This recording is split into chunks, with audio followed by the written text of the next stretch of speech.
my YouTube channel. Today I'm joining you from my Dubai office, and once again it's a sunny day. As you know, it's summers here, and I personally like summers because I'm so done with winters. But also I think weather is not an issue for me in terms of working. I like it wherever my work is. Today's topic, without wasting actually further your time, today's topic is gonna be a complete guide of the startup business class along with the latest developments in this category, because there is so much of haywire information on the net, on YouTube, everywhere people are talking about it without actually going and diving deeper into this resource and how this is one of the key business programs. Once upon a time, countries, Canada's best business programs along with the self-employed, but now so oversaturated, overrated in terms just there's so much of backlog that increased. And now I'm really happy with the latest changes the IRCC has announced and how this is gonna be curbing and being preventive for your profile if you are submitting the startup business class application. If you're thinking of working on that, understand everything in detail in this YouTube video today. By the end of this video, you will also get to know the kind of level plans that are changing and why this program had got some changes recently, why the IRCC department announced those changes. So without wasting any more time, if you like my video, do like, subscribe, or share this YouTube channel. As well, if you have any thoughts or you want me to make a vlog on a particular topic, just write it in the description box and I'll be happy to help you guys.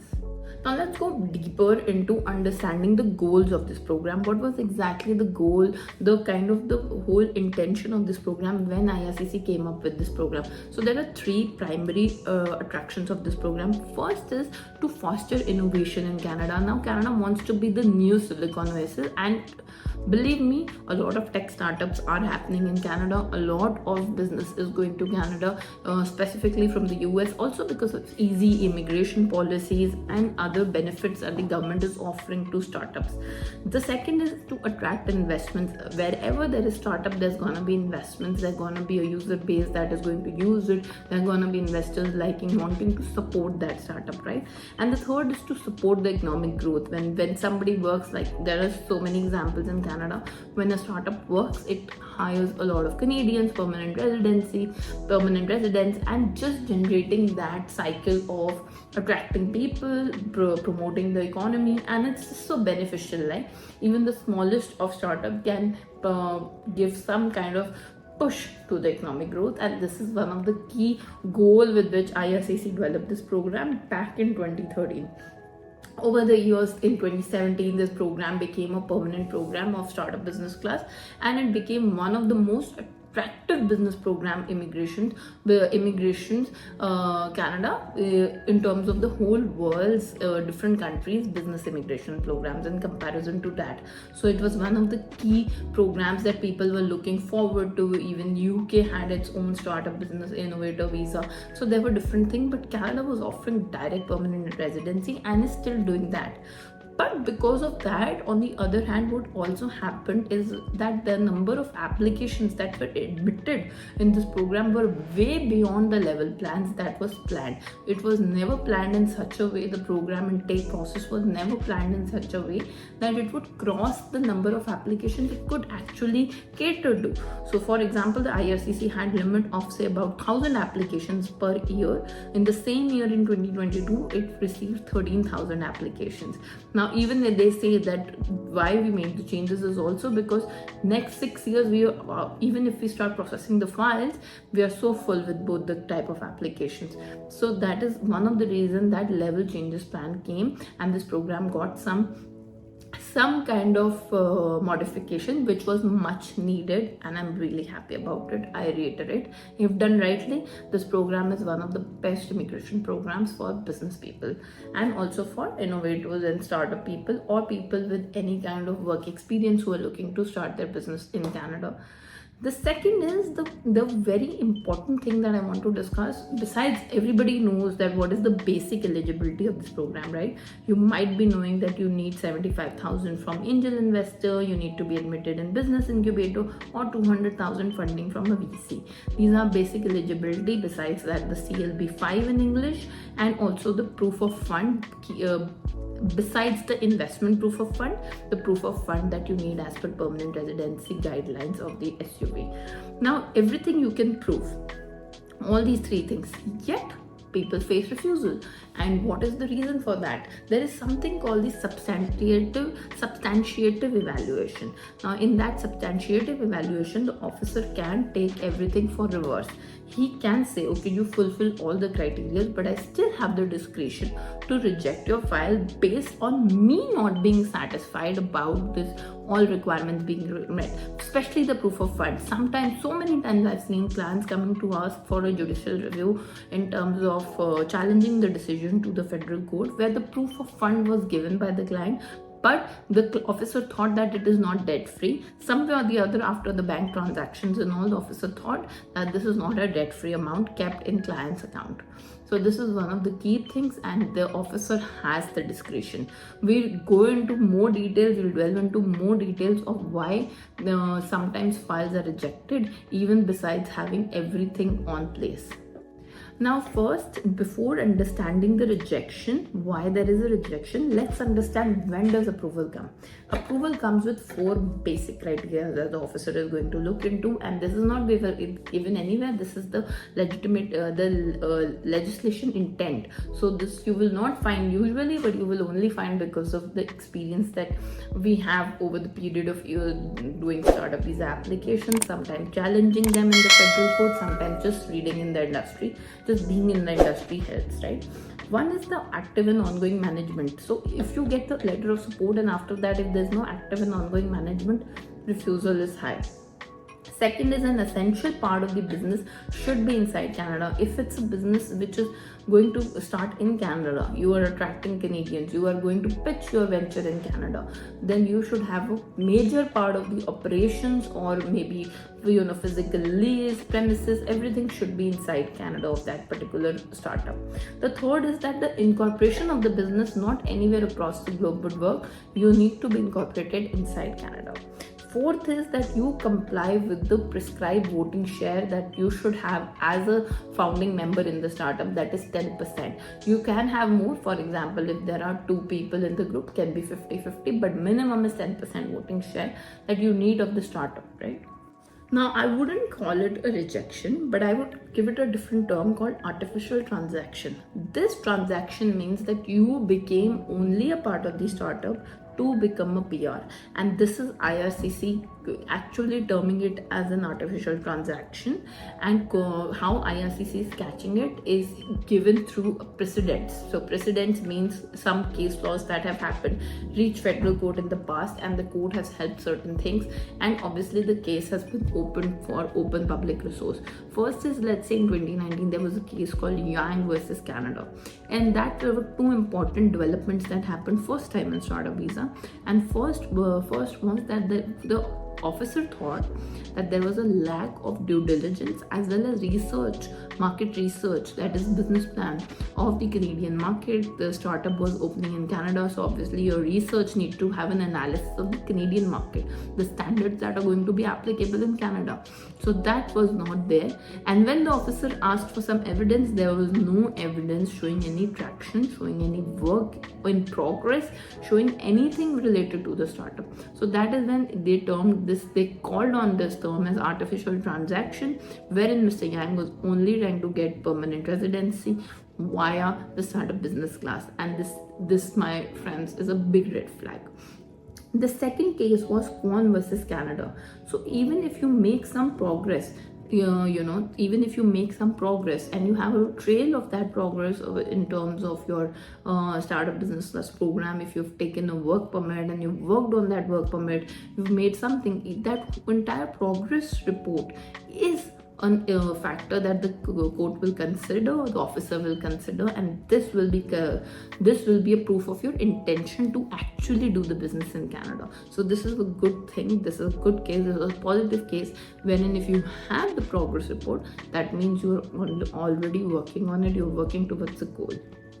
Now with the experience, here is an industry tip that I can give you. Which DO, designated organization, you are working with is also very important. Now so many designated organizations, as per IRCC, since they are two independent agencies, so many DOs as per IRCC does not meet the industry specifications. So as an applicant, I would be like, मुझे नहीं पता कि which DO is actually following the industry standards and which is not. So it's very important to work with professionals, because honestly it's so much of experience and hands-on that as a professional I know that which designated organization has a good classification system, is following the industry standards, ki kal ko if IRCC comes to them, so their compliance is also in place.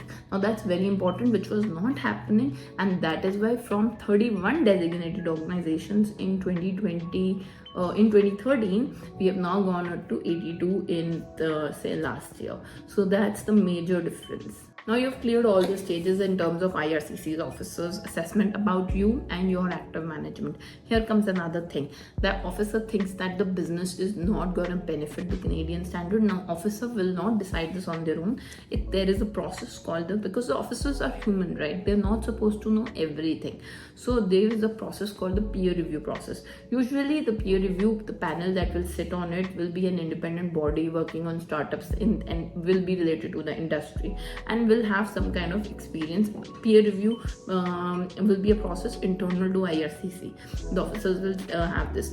So in Bowie versus Canada, there was another case in which the applicant challenged, saying that I want to be a part of this process called peer review. But IRCC said no, you cannot be. Applicant challenged that in the federal court, and the federal court said no, it's okay for the IRCC to do this independently because the applicant does not need to be part of this, and this is not something that you are getting misguided on. This is not something procedural fairness error for you. So peer review is an internal process of IRCC, and that remains it. Now it's very important to understand that these designated organizations have also a list of compliance they need to follow with IRCC, right? So in case in case even if there is a DO or anybody who is not following the process with IRCC, they can also get questioned and challenged, and they can also be blacklisted by IRCC internally. So usually they will have compliance, usually they will have inspections every few years, and an officer will even get some warrants if they have to check any private residence for the designated organization. That is all legit. That can all happen just to check that the DOs are following the process that needs to be followed. So it's very important. I always tell my clients that be involved with the DO throughout the process, because even if they miss on to something, it's very important for your case. Let's jump into one of the legal concepts of Section 98, Rule 98.02 of IRPR. This Rule 98 states that if the essential member is rejected, the entire group file will be deemed to be rejected and sent back. And I have seen this happening as well. So why this happens and what is the strategy that you should adopt? As an essential member, if I have to tell my group, any of the group, that hey guys, you need to choose who's going to be the essential, who's going to be the non-essential. If somebody is going to be the essential, and make sure beforehand that the documentation of the essential in terms of the intention, everything is so strong that there is no if and but about getting it challenged for permanent residency file, because I don't want to jeopardize the entire group, entire founding members group for the same essential member. So who becomes an essential is also something that needs to be taken care of. In a group entire, all the applicants can also be essential if they are okay with that. Now there is one question that recently was asked to IRCC about dual applications. What happens if I submit as a founder my application in two streams, startup business class as well as the express entry program, or any other program for that matter? If my case is approved in the express entry program and I am an essential in the startup business class program, then the startup business class program, all the applicants' file will be rejected and express entry for me will obviously go forward as it is already approved. So this is very important. Whoever is becoming essential should know this.